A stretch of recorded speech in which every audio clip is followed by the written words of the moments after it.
Gamecock Nation, hopefully you enjoyed my previous story, and this time I'm going to tell you the story about Marcus Lattimore. Yeah, the GOAT, one of the best running backs to ever come through. He and George Rogers, obviously they are the creme de la creme when it comes to South Carolina running backs. But I'm going to tell you the story when I realized Marcus was not the typical freshman, when he was a star at 18 years old coming from Burns High School. So we're in training camp. I think it's one of our first practices.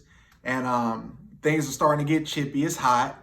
You know, dudes want to fight. You know, shout out to Lottie Odger boy. He was one of those guys that got pissed off and loved to fight all the time. Travian Robertson, Jarrell King.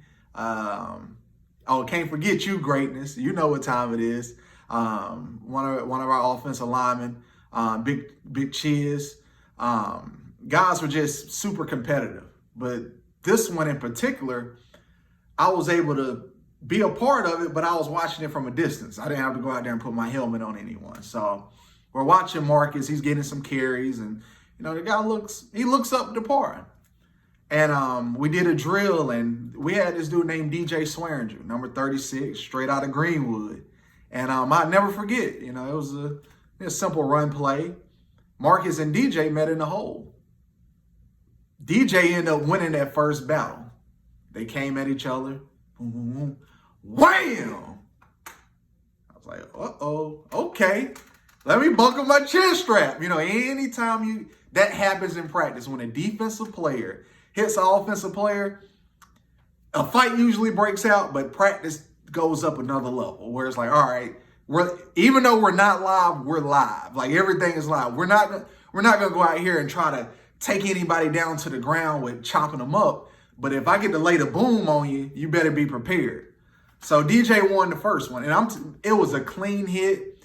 And I looked at Marcus, and Marcus just kind of like shrugged it off. I was like, all right, well, we'll see. So practice continued to go, and the coach decided to move it all the way down the goal line.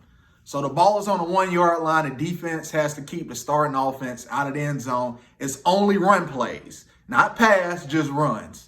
And I'll never forget, I'm standing next to Coach Spurrier, listening to the play call, and, you know, it's inside drill. I'm watching it. And I'll never forget, Steven Garcia hands the ball off to Marcus Lattimore. Boom, Marcus gets the ball. He sees the hole. He decides to turn it up. DJ is sizing up Marcus the entire time, like, all right, this is going to be a head-on collision. Previously, DJ won the first one. So I'm like, uh-oh, it's fireworks. I'm about to see it happen again.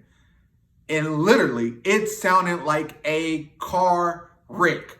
Only thing I heard was, wham! Everybody was like, oh! I looked. Marcus was on top of DJ in the end zone. We went crazy. Coach Spurrier throws a visor in the air and the play call sheet.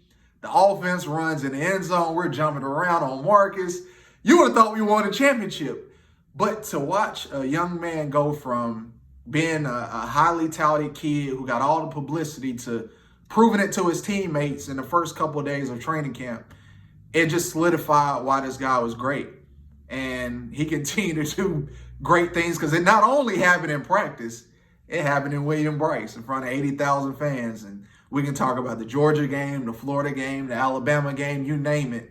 Marcus was very key to our success and made football so much fun to play because this guy just ran hard and did his job every day. So that's my story about Marcus Lattimore and DJ Swearinger, two greats, but it was just amazing to watch how Marcus grew up right in front of our eyes. Go Cox.